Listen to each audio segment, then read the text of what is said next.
Thank you, the members of the 4th Estate. My name is Boss for purposes of record. I'm the MC Ward.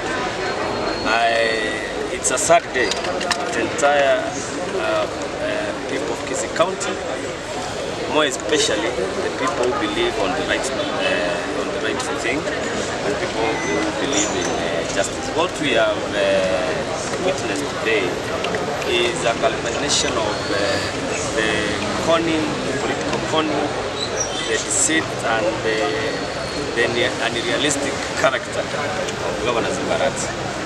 Yesterday you saw very well, and the members of the press who were there, the Governor saying that he has urged the members of the Kisii County Assembly to withdraw the motion that was supposed to be disposed today. But as you have seen, 53 members have voted yes in in support of that motion, so that now to impeach the deputy governor. I want to go on record saying that the procedure and the violations that we have witnessed here are against and totally illegal. We want to urge the Senate to scrutinize the matter, because now the matter will be going to the Senate. We want to urge the Senate to scrutinize this motion that will be forward to them, so that the people of Kisii get justice.